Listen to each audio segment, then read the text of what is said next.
நேற்று எல்லாருமே வந்து கொலுவை பற்றி நிறைய விஷயம் ரொம்ப இன்ட்ரெஸ்டிங்காக வந்து தெரிஞ்சுக்கிட்டு இருந்திருப்பீங்க. நிறைய விஷயம் உங்களுக்கு ரொம்ப இன்ஃபர்மேட்டிவாக ரொம்ப யூஸ்ஃபுல்லாக இருந்திருக்கும். இன்றைக்கும் பல சுவாரஸ்யமான விஷயம் கொலுவை பற்றி, கொலு பொம்மைகளை பற்றி, கொலுவில் பாடுற பாடல்களை பற்றிலாம் நம்ம தெரிஞ்சுக்க போகிறோம். நிகழ்ச்சிக்கு போகலாமா?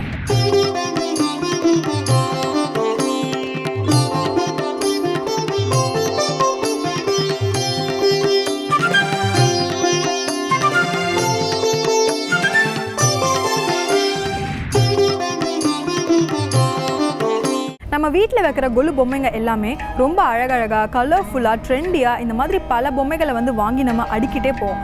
ஆனால் என்னைக்காவது இந்த கொலு பொம்மைகள் எல்லாம் எங்கே தயாரிக்கிறாங்க, எப்படி தயாரிக்கிறாங்க, யார் தயாரிக்கிறாங்க, இதை பற்றிலாம் நம்ம யோசிச்சிருக்கோமா? தமிழ்நாட்டில் மண்ணாலான கொலு பொம்மைகள் பெரும்பாலும் காஞ்சிபுரம், கும்பகோணம், கடலூர் மாவட்டங்கள்ல தான் செய்யப்படுது.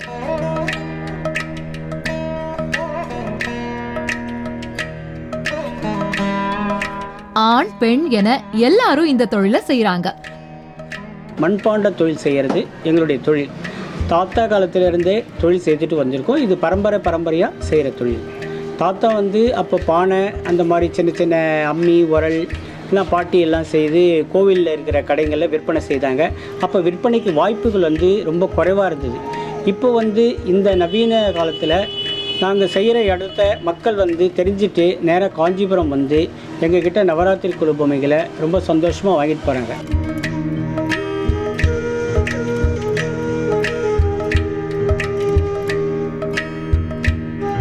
இந்த கொலு பொம்மைகளை நவராத்திரியோட 6 மாதங்களுக்கு முன்னாடியே செய்ய தொடங்கிடுவாங்க. அப்படி பொம்மைகள் தயாரித்தலுடைய கடைசி கட்டமான பொம்மைகளுக்கு பெயிண்ட் பண்ற விஷயத்தை தான் நவராத்திரிக்கு முன்னாடி செய்வாங்க. சிலர் இந்த தொழிலை தலைமுறையா கூட செஞ்சிட்டு இருக்காங்க. மண்பாண்ட தொழில்ன்றது பாரம்பரியமாக எவ்வளோ ஒரு 500-600 வருஷத்துக்கு முன்னே தான் இருக்குது. அதே மாதிரி இந்த இனத்தவர்களும் 600-700 வருஷமாக வாழ்ந்துன்னு இருக்காங்க ஒவ்வொருத்தர். ஆனால் என்னதான் இருந்தாலும் அந்த மண்பாண்டம் அன்னிலேருந்து இன்னைக்கு வரைக்கும் இருக்குது. மண்பாண்டத்துலேருந்து இப்போ அலைடா இந்த மாதிரி மண் பொம்மைகள் அந்த மாதிரி வந்திருக்கு. இதுக்கப்புறம் காகித பொம்மைகள் வருது, இதுக்கப்புறம் ஃபைபர் பொம்மைகள் வருது. அந்த மாதிரி வித்தியாசமாக வருது. இப்போ எங்களுக்கு என்னென்னா காலத்துக்கு ஏற்ற மாதிரி இப்போ இந்த காலத்தில் என்ன தேவை, அவங்களுக்கு நவராத்திரி குழுவில் சுவாமி சம்மந்தப்பட்டவங்க இருக்கணும், கல்ச்சராக இருக்கணும், கொஞ்சம் குழந்தைங்களுக்கும் அந்த பாடம் சொல்லி கொடுக்குற மாதிரி. இப்போ பாருங்கள், ஸ்டோரி டெல்லிங் இருக்குது. குழந்தைங்க பார்த்தாங்கன்னா நவராத்திரி குழுக்கு வராங்க ஒருத்தர் வீட்டுக்கு. இப்போ காக்கா நரி செட் இருக்குது. இட்லி அந்த பழைய காலத்தை நாங்கள் ஞாபகப்படுத்துகிறோம். அதே மாதிரி சில ராமர் பாலம் கட்டின கதையை சொல்லுவாங்க. அந்த மாதிரி ஒவ்வொன்றும் ஸ்டோரி டெல்லிங். ஒவ்வொன்றுத்துக்கும் பொம்மைகளுக்கு கதை இருக்குது.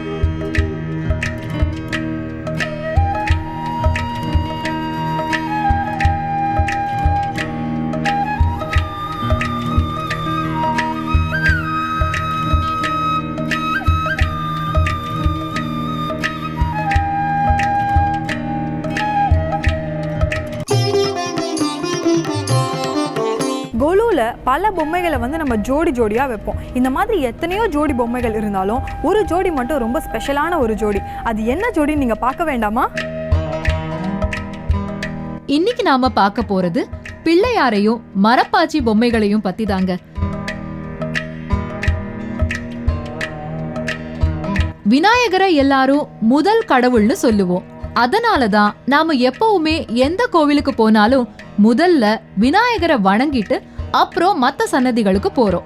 அதே மாதிரி தாங்க கொலுவிலையும் நாம முதல்ல விநாயகர் பொம்மைய அடுக்கிட்டு அதுக்கப்புறமா தான் மத்த பொம்மைகளை வைக்க தொடங்குவோம்.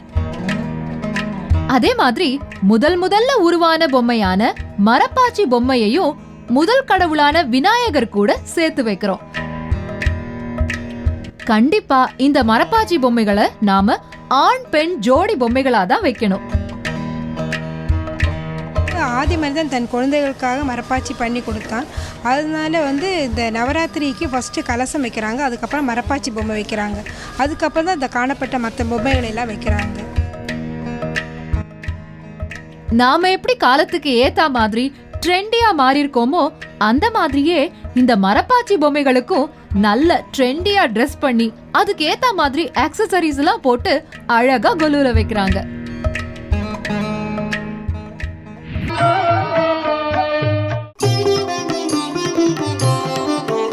கடவுள் மக்களுடைய துயரங்களை போக்குறதுக்கு பல ரூபங்கள் எடுப்பாங்கன்னு நம்ம கேள்விப்பட்டிருக்கோம். அந்த வகையில் இந்த நவராத்திரியில் இன்னைக்கு நம்ம வீட்டுக்கு துர்க்கை தேவி எந்த ரூபத்தில் வந்து நம்ம துயரங்களை போக்க போகிறாங்கன்றதை பார்க்கலாமா? நவராத்திரியோட 2வது நாள் இன்னைக்கு துர்க்கை நம்ம வீட்டுக்கு கௌமாரி ரூபத்துல வருவாளாம். அதனால இன்னைக்கு நாம கொலுவுக்கு முன்னாடி கோதுமை மாவால கட்டம் கட்டி கோலம் போடுறது சிறப்பு. கோலம் போட்டு முடிச்சதும் காவல் தெய்வமான கௌமாரிக்கு பனவோல விசிறி சாத்தணும். அதுக்கப்புறம் துர்க்கை ஸ்லோகம் சொல்லியோ இல்ல துர்க்கையோட திருநாமங்களை சொல்லியோ முல்லை பூவையும் துளசி இலையையும் வச்சு பூஜை பண்ணலாம்.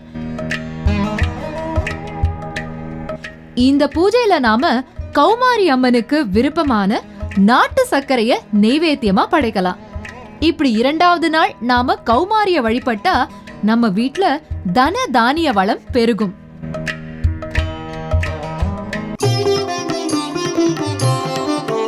ஸ்லோகம் அப்படின்னு சொன்னாவே நம்ம எல்லாருக்கும் முதல்ல மைண்டில் ஸ்ட்ரைக் ஆகிற ஸ்லோகம் என்ன அப்படின்னு பார்த்தீங்கன்னா கல்யாண வீட்டில் சொல்கிற சர்வமங்கல மாங்கல்யே இந்த ஸ்லோகம் தாங்க. ஆனால் இந்த ஸ்லோகம் வந்து கல்யாண வீட்டில் மட்டும் கிடையாது, இது துர்க்கை அம்மனுக்கு உரிய ஒரு ஸ்லோகம். ஸோ நம்ம துர்க்கை அம்மனை வழிபடும் போது இந்த ஸ்லோகத்தை சொல்லி வழிபட்டா அது மிகுந்த சிறப்பு அப்படின்னு சொல்லுவாங்க. சர்வமங்கள மாங்கல்யே சிவே சர்வார்த்த சாதகே சரண்யே த்ரியம்பிகே கௌரி நாராயணி நமோஸ்துதே.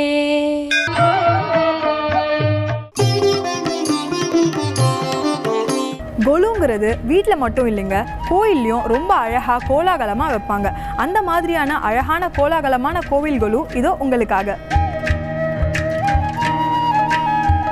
இன்னைக்கு இந்த கோலாகல கொலு பகுதியில நாம பார்க்க போறது சென்னை டி நகர்ல இருக்கிற முப்பாத்தம்மன் கோயில்ல நடைபெற்ற நவராத்திரி கொலுவை தாங்க. நம்ம முப்பாத்தம்மன் கோயில்ல மொத்தம் 11 படி உள்ள கொலு வச்சிருந்தாங்க. அந்த 11 படி மட்டும் இல்லாம கோயிலை சுத்தி 3 படி வச்சு அதுல ஃபுல்லா அம்மன் சிலை வச்சிருந்தாங்க.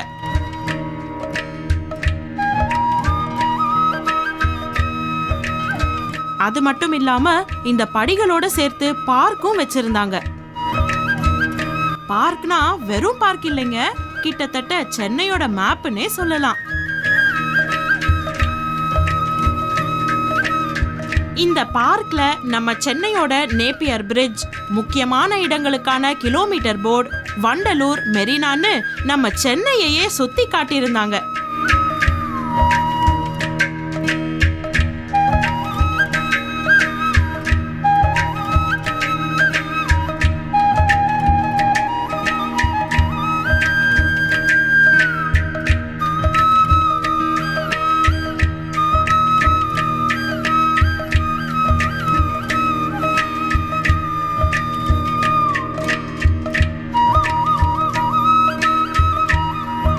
இந்த பார்க்லயே ரொம்ப ஹைலைட் என்ன தெரியுமா? நம்ம முப்பாத்தம்மன் கோயில் தாங்க.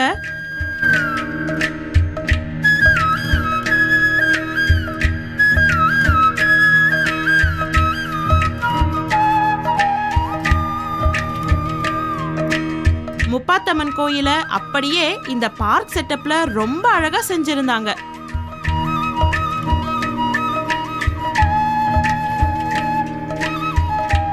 சென்னை மேப் மட்டும் இல்லாம இன்னும் எக்கச்சக்கமான விஷயங்கள் இந்த பார்க் செட்டப்லயும் கொலுலையும் வச்சிருந்தாங்க. இதை எல்லாத்தையும் நம்ம மீண்டும் இந்த கோலாகல கொலு பகுதியில நாளைக்கு பார்க்கலாம்.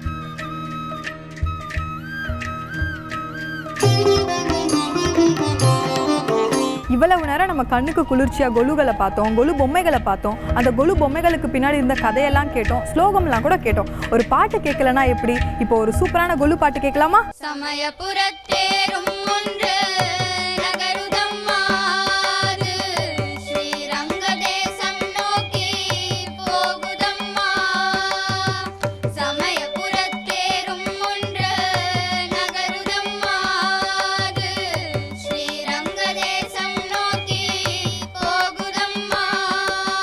போகும் அந்த தேரில் ஏறி மாறி போகின்றார் அண்ணன் நந்தரங்கன் அவளை காண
மாரியம்மா உலகத்து நாயகியே எங்கள் முத்து மாரியம்மா நின் பாதம் சரண் புகுந்தோம் எங்கள் முத்து மாரியம்மா நின் பாதம் சரண் புகுந்தோம் எங்கள் முத்து மாரியம்மா உலகத்து நாயகியே எங்கள் முத்து மாரியம்மா நின் பாதம் சரண் புகுந்தோம் எங்கள் முத்து மாரியம்மா உலகத்து நாயகியே எங்கள் முத்து மாரியம்மா கலகதர கற்பலர் எங்கள் முத்து மாரியம்மா எங்கள் முத்து மாரியம்மா எங்கள் முத்து மாரியம்மா கலகதர கற்பலர் எங்கள் முத்து மாரியம்மா எங்கள் முத்து மாரியம்மா எங்கள் முத்து மாரியம்மா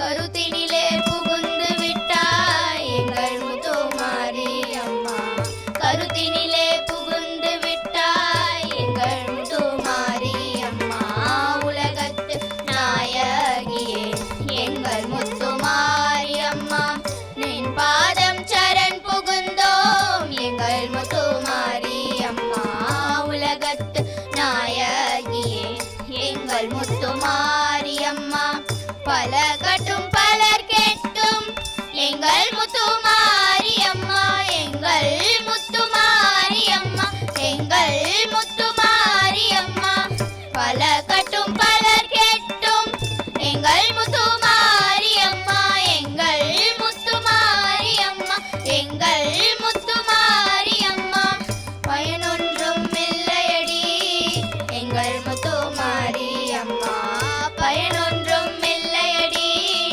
எங்கள் முத்து மாரியம்மா உலகத்து நாயகியே எங்கள் முத்து மாரியம்மா நின் பாதம் சரண் புகுந்தோம் எங்கள் முத்து மாரியம்மா உலகத்து நாயகியே எங்கள் முத்து மாரியம்மா விலையெங்கும் காணவில்லை எங்கள் முத்து மாரியம்மா எங்கள் முத்து மாரியம்மா எங்கள் முத்து மாரியம்மா விலையெங்கும் காணவில்லை எங்கள் முத்து மாரியம்மா எங்கள் முத்து மாரியம்மா எங்கள் முத்து மாரியம்மா நின் பாதம் சரண் புகுந்தோம் எங்கள் முத்து மாரியம்மா நின் பாதம் சரண் புகுந்தோம் எங்கள் முத்து மாரியம்மா உலகத்து நாயகியே எங்கள் முத்து மாரியம்மா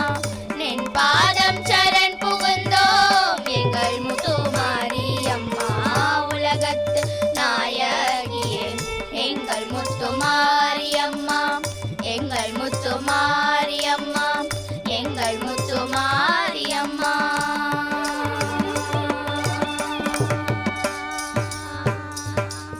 ஏன்னா வியூவர்ஸ் இன்னைக்கு ரொம்ப அழகான கொலுவை பார்த்துருப்பீங்க. கொலு பொம்மைகளுக்கு பின்னாடி இருந்த கதையெல்லாம் தெரிஞ்சுக்கிட்டு இருந்திருப்பீங்க. அது மட்டும் கிடையாது, எந்தெந்த தெய்வத்தை எப்படியெல்லாம் வழிபடணும், காதுக்கு இனிமையான நல்ல அழகான பாடல்கள் இதெல்லாம் கேட்டிருப்பீங்க. இன்னும் இதே மாதிரி நிறைய இன்ஃபர்மேஷன்ஸோட நாளைக்கு வந்து நான் உங்களை மீட் பண்ணுறேன். இது அருள் தரும் நவராத்திரி.